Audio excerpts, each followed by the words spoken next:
کوئی مسئلے آئے تو انبیاء کے ساتھ مسئلے نہیں آئے ہیں, پیغمبروں کے ساتھ مسئلے آئے تو انہوں نے کیا روحانی علاج شروع کیے ہیں؟ زکریا علیہ السلام کے ساتھ کتنا بڑا مسئلہ تھا, اولاد نہیں ہو رہی تھی, بہت بڑا مسئلہ تھا نا. وہ تو کہیں نہیں ملتا کہ وہ کسی روحانی علاج میں گئے, کسی نے کچھ کیا ہوا ہے, یار میں صحت مند بھی, میری زوجہ بھی صحت مند, اولاد ہی نہیں ہو رہی, مسئلہ کیا ہے؟ نہیں, دعائیں مانگتے رہے. اور پھر قرآن کیا کہہ رہا ہے؟ ذکر رحمت ربی کا عبدہ زکریا. دعا کا خدا کی قسم اتنا مزہ ہے دعا مانگنے میں, اتنا مزہ ہے. مسئلہ حل ہو ٹھیک تو بھی, نہیں ہو تو بھی, یار اللہ کے دفتر میں فائل جمع کرا دی ہے. ان لوگوں نے دعاؤں سے ہٹا دیا لوگوں کو, اللہ پہ اعتماد توکل سے ہٹا دیا ہے. زکریا علیہ السلام ساری زندگی مایوس نہیں ہو رہے, بڑھاپے میں اللہ سے دعا مانگ رہے ہیں. قرآن کیا کہہ رہا ہے؟ ذکر رحمت ربک عبدہ زکریا. تیرے رب کی وہ رحمت کا ہم تذکرہ کرتے ہیں جو اس کے بندے زکریا پر ہوئی. اذ نادى ربہ نداء خفیا. اپنے رب کو چپکے سے پکارا. کھلے عام کیوں نہیں پکار رہے؟ اس لیے کہ لوگ کہیں گے بوڑھے کو دیکھو کیا کر رہا ہے, اولاد کی دعائیں مانگ رہے ہے.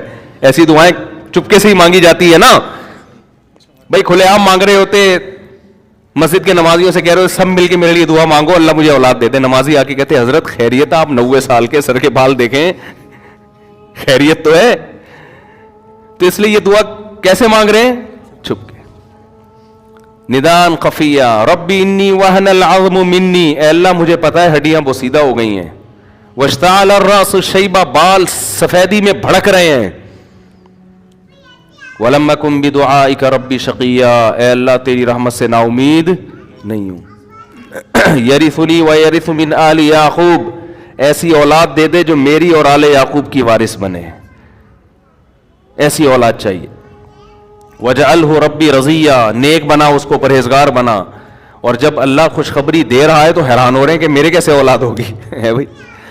اللہ نے کہا یا زکریا انا نبشرک بغلام. اے زکریا ہم تجھے ایک لڑکے کی خوشخبری دیتے ہیں. اسمہ یحییٰ. اس کا نام کیا ہوگا؟ یحییٰ. تو فوراً اللہ سے کہہ رہے ہیں انا یکون لی ولد. میرے اولاد کہاں سے ہو جائے گی, میں تو بوڑھا اور میری بیوی بانجھ. تو اللہ نے فرمایا کہ قد خلقتک من قبل. اے زکریا تو کچھ بھی نہیں تھا, ایک پانی تھا, اس پانی سے میں نے تجھے بنا دیا. تو کیا میں تیری بانجھ بیوی سے تجھے اولاد نہیں دے سکتا؟ پھر حضرت مریم علیہ السلام کے ساتھ کتنے مسائل آئے, کتنا بڑا مسئلہ حضرت مریم کے ساتھ. بغیر شادی کے حمل ٹھہر گیا. اتنی پریشان, یا لیتنی مت قبل ھذا. کاش اس دن سے پہلے میں مر جاتی.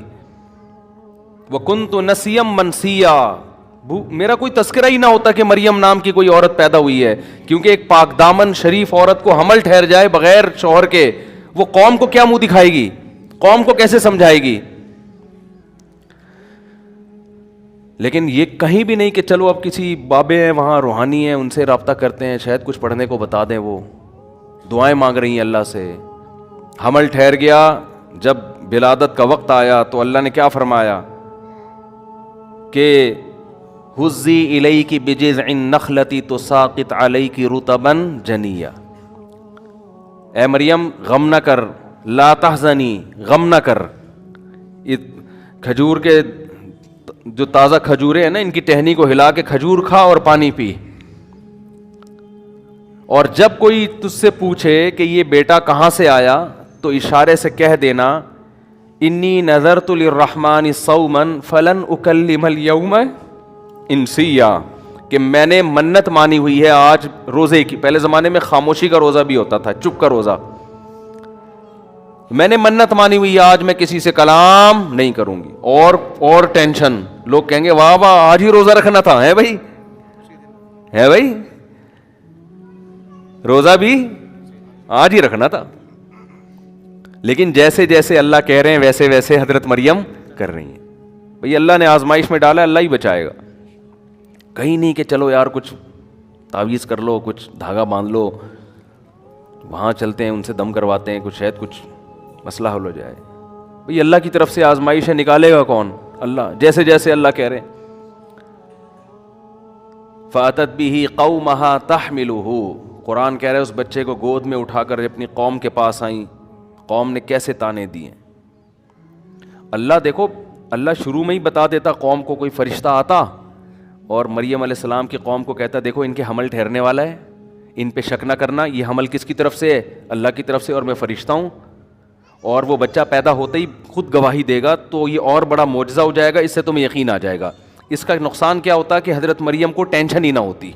اللہ نیک بندوں کو کچھ ٹینشن میں ڈال رہا ہے بھائی, کہ پریشانی میں ڈالوں گا پھر برات کا اعلان کروں گا, ایسے نہیں ہوگا. اور ہم چاہتے ہیں کہ کسی قسم کی ٹینشن ہو ہی نہیں, ایسے ہنسی خوشی مزے کی زندگی, 4 شادیاں, اتنے بچے, ہر ایک کی بیوی کا الگ الگ گھر, چاروں خوبصورت.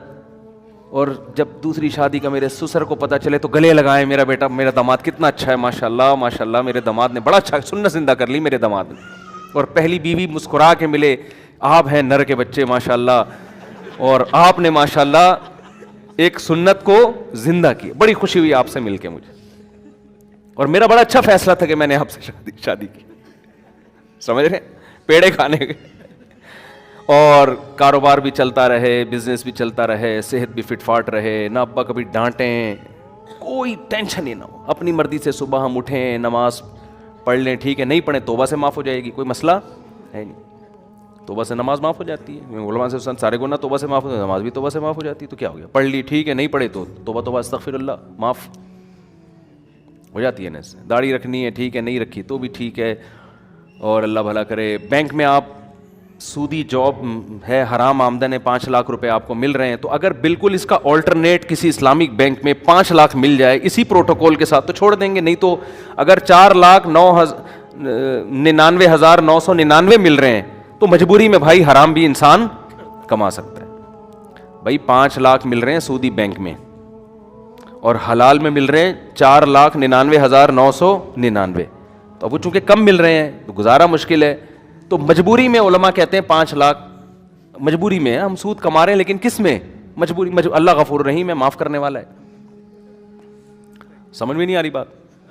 اللہ تو کہتا ہے حرام کھانے کی اس وقت اجازت ہے کہ جب آپ کو یقین ہو کہ اب میں نے یہ نوالا نہیں کھایا تو مر جاؤں گا میں. آئی بات سمجھ میں؟